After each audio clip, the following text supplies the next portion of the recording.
최근 세상을 발칵 뒤집어 놓는 범죄 소식을 접하다 보면 우리 사회의 진정한 정의는 무엇일까에 대한 회의감이 듭니다. 그 순간 느끼는 감정은 아마도 죄질에 비해 내려지는 형량의 가벼움 때문이겠죠. 이런 감정은 발전하여 대한민국은 가해자는 멀쩡히 잘 살고 피해자만 손해를 보는 나라라는 생각에까지 다다릅니다. 그런 점에서 지금의 범죄자 처벌은 크게 두 가지 문제를 야기합니다. 첫 번째, 피해자 인권.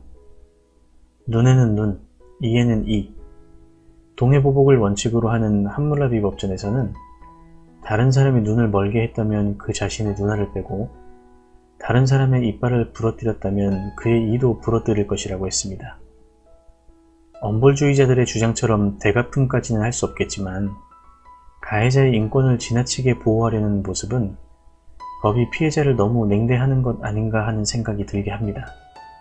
물질적, 정신적, 신체적 피해는 피해자가 계속 짊어지고 가야 하는 큰 고통임을 법이 더 공감하고 관심을 가진다면 형사의 얼굴이 아닌 가해자의 얼굴을 모자이크 해줄 일도 없고 죄질에 비해 가벼운 형량을 내릴 일도 없을 텐데 말이죠. 아동 성범죄. 죄질에 비해 형량이 가볍다고 대다수가 한 목소리로 말하는 대표적인 흉악범죄입니다. 스위스에서는 아동 성폭행범을 무조건 종신형에 처하고 영국과 프랑스에서는 최소 20년에서 무기징역도 가능하다고 합니다. 체코와 독일에서는 물리적 거세를 합니다. 중국과 이란에서는 14세 이하 어린이와 성관계를 맺은 것이 적발되면 사형에 처하고 사우디아라비아와 예멘은 공개 처형을 진행합니다. 아프가니스탄의 경우 피해자가 직접 성범죄자를 총살한다고 하고요. 2008년 내려진 징역 12년형의 결과로 조두순의 출소일이 이제 8개월도 남지 않았습니다. 당시 피해자와 가족은 물론 혹시 내 아이가 될 수 있지 않을까 하는 마음에 많은 사람이 벌써부터 두려움에 떨고 있습니다. 무엇이 인권이고 누구를 위한 인권인 걸까요? 최근 텔레그램 N번방 사건이 큰 사회적 이슈가 되었습니다. 미국은 아동 음란물을 소집만 해도 주마다 5에서 20년의 징역형을 선고합니다. 하지만 얼마 전 한국에서는 음란물 사이트 운영자가 고작 18개월형을 선고받았죠. 멋모르는 미성년자를 꿰어 성을 착취하고 또 그것을 즐긴 자들에게 얼마나 무거운 형량이 내려질지는 사실 회의적입니다. 그동안 받았던 고통과 혹시나 자신의 신변이 노출될까 두려움에 떨며 지내야 하는 피해자의 심정은 어떨까요?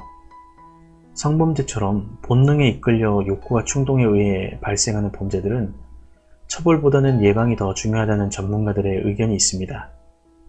올바른 성문화를 만들고 인지 향상을 위한 교육이 필요하다는 것이죠. 충분히 공감합니다만 그렇다고 해서 이미 발생한 범죄를 감해줄 이유 역시 없다고 생각합니다. 두 번째, 죄의식 결여. 법이 물으면 죄를 가벼이 여기고 대수롭지 않게 생각하며 죄의식 없이 행동하는 사람들이 있습니다. 법을 우습게 알아서 문제가 되는 것이죠. 2019년 경기 수원의 한 노래방에서 중학생 7명이 초등학생을 집단 폭행한 사건이 있었습니다.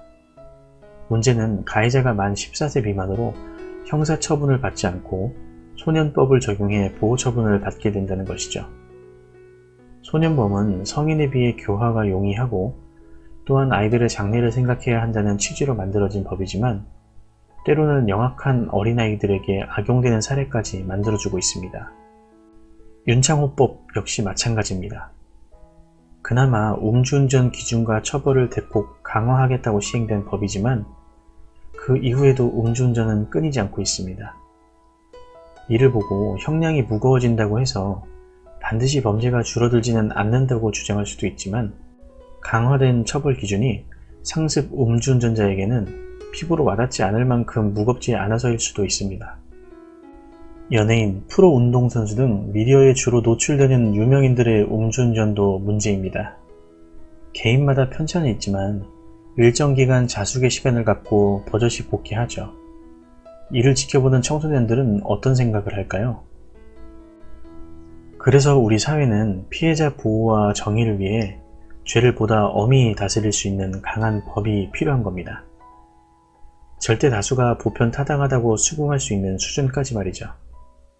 하지만 법이 강해지기만을 마냥 기다리고 있을 수는 없습니다.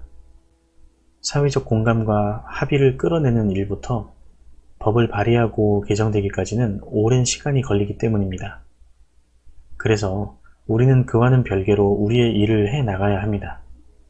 바로 법을 잘 아는 사람이 되거나 그런 사람을 곁에 둘 수 있을 정도의 힘을 길러야 하는 것 말이죠. 최순실 국정농단 때 우병우 전 민정수석의 모습은 어떠했습니까? 포토라인에 선 그의 모습은 오만하기 짝이 없을 정도로 당당했습니다. 무엇이 그를 당당하게 했을까요? 진짜 죄가 없어서? 자존심 때문에? 그는 아마도 법망을 빠져나갈 자신이 있었을지도 모릅니다. 3번 만에 구속이 되긴 했지만 실제 2번이나 영장 기각을 만들어내기도 했죠. 그는 사실 서울대 법대 출신으로 21살의 어린 나이에 사법시험을 통과한 수재였습니다. 누구보다도 법에 대해서 잘 알고 있었을 테고 법을 교묘하게 이용하는 것에도 능했을 겁니다. 죄를 짓지 않은 게 아니라 죄를 증명할 방법을 남기지 않으려 했을 것이고 실제 그러했기 때문에 그 코너에 몰린 상황에서도 그렇게 버텨낼 수 있었던 거겠죠. 또 하나 가까운 예를 들어볼까요? 2019년 한 해를 시끄럽게 만들었던 버닝썬 사건. 그래서 지금 승리는 어디 있습니까? 정준영, 최종훈 등 카톡에서 같이 어울렸던 친구들은 구속이 되었지만 승리는 모든 화살을 다 피해갔습니다. 얼마나 뒤가 든든하고 막강한 힘을 가졌으면 사건의 주범이 이렇게까지 법망을 비껴갈 수 있을까요? 카톡 대화방에서 정작 승리 본인은 법으로 문제 삼을 만한 내용을 만들지 않았다는 후문도 있습니다. 어찌 보면 그만큼 영리하게 처신했다는 거죠. 예로 든 이 2사람을 옹호하거나 편들 생각은 추호도 없습니다. 다만 무엇이 법으로부터 보호받고 본인을 지킬 수 있는 것인지에 대해서는 한번 고민해 볼 필요가 있습니다. 사회 질서를 수호하고 정의를 구현하는 것이 법이라지만 귀에 걸면 귀걸이, 코에 걸면 코걸이라는 속담처럼 법은 언제나 해석의 여지가 있고 그 해석을 유리하게 만드는 것은 법을 잘 아는 사람과 힘 있는 자에게 굽어 있는 것이 현실입니다.